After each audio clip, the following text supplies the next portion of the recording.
Howdy. Hello. Hello. We're reborn. Every now moment, I'm fresh, smelling lovely.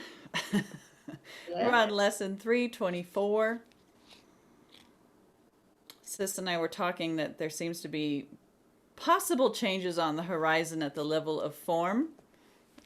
And I have to tell you that for myself, there would be some angst and some uncertainty, and I'm not. I'm trusting in the God who is always good and wants only for my greatest happiness, and I don't need to know, and I'm not going to plan. So, how perfect is today's lesson? Thank you, Brother Jesus. I merely follow, for I would not lead, because Lord knows when I lead, it's not good. I'm on Me a seek. too. I'm on a seek and don't find mission, and it will backfire. So, keeping my hands off the wheel and taking my seat in the child's seat in the passenger side. Good. You And better move over because that's where I am. we'll have the twins, the double seat. I think we're going to have multiple seats because we've got Yes. our family with us. Yes. We'll take our sippy cups and our dollies, and we'll sit there and we'll just look out the window and enjoy the view as it passes by. That's it. All right. So this is for all of us, and let's go. I merely follow, for I would not lead. Father, you are the one who gave the plan for my salvation to me. You have set the way I am to go, the role to take, and every step in my appointed path. I cannot lose the way. I can but choose to wander off a while and then return. Your loving voice will always call me back and guide my feet aright. My brothers all can follow in the way I lead them, yet I merely follow in the way to you, as you direct me and would have me go. So let us follow one who knows the way. We need not tarry, and we cannot stray except an instant from his loving hand. We walk together, for we follow him, and it is he who makes the ending sure and guarantees a safe returning home.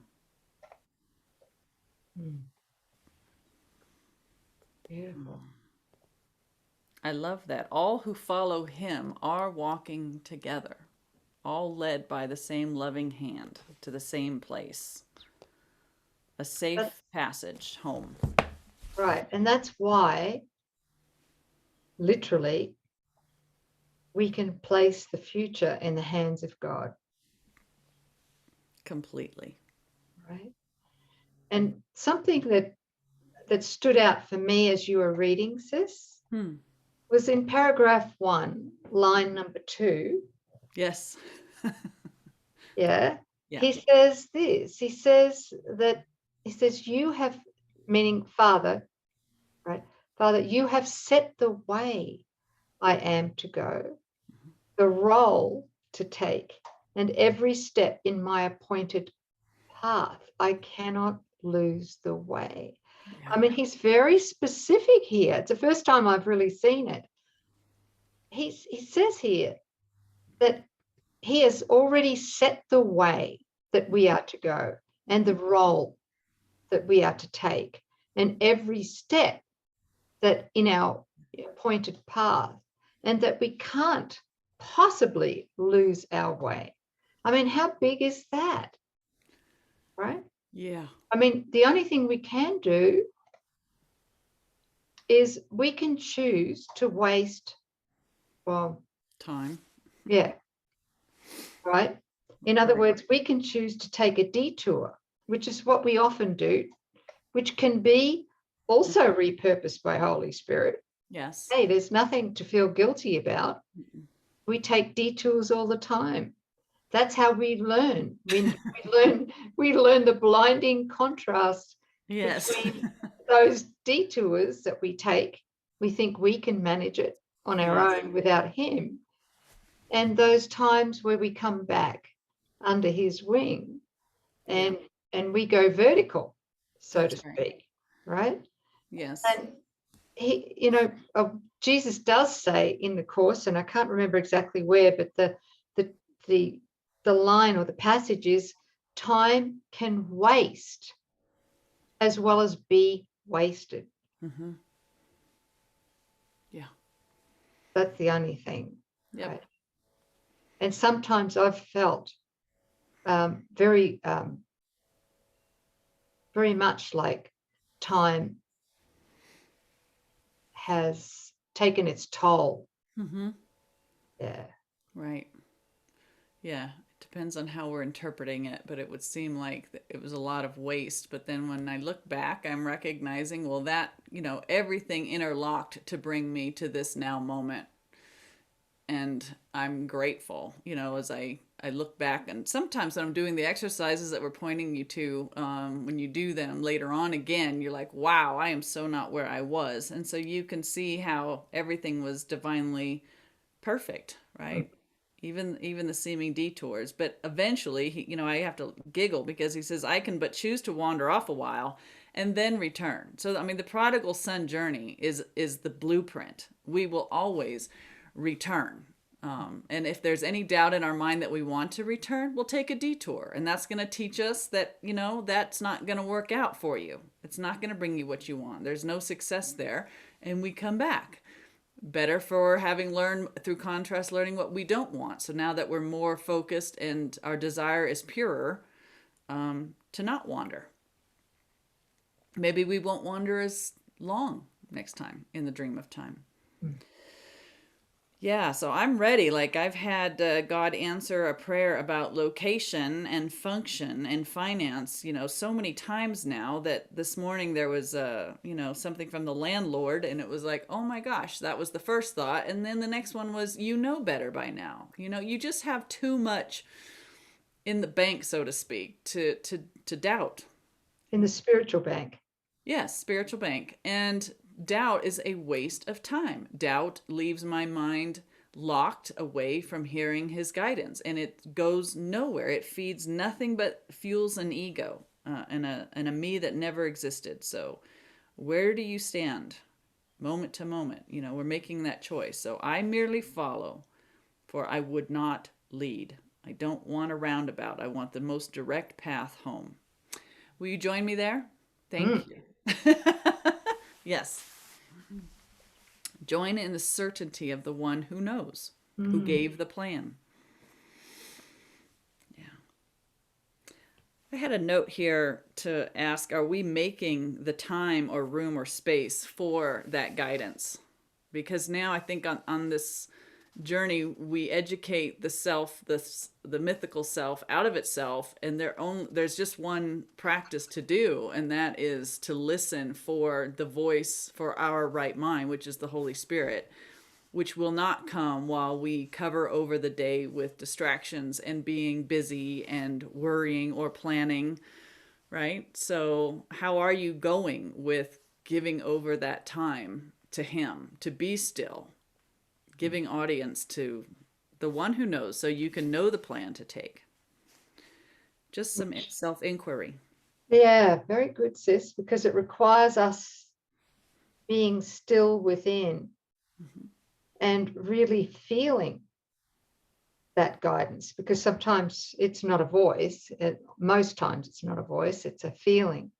Right. Yeah, that comes through.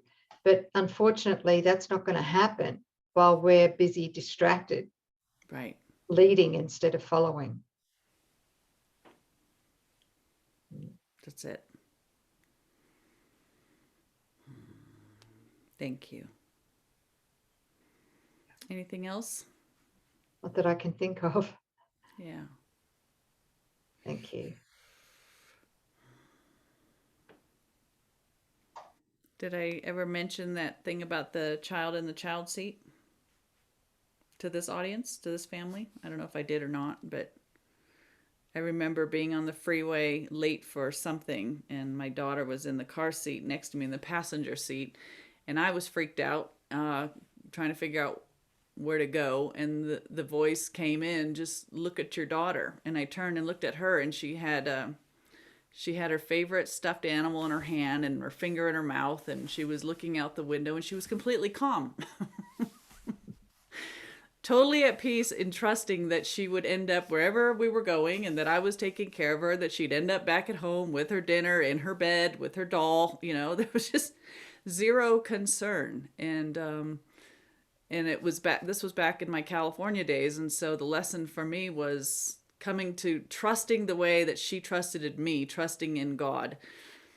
And in that moment of surrendering to that, the clarity came of where I needed to be and how to get off that freeway and what off ramp, and everything was fine. But recognizing the contrast of a mind spinning out, fretting, stressed, feeling like it was on me and I had to do it, as opposed to this beautiful example right next to me of what it's like to just know it's handled.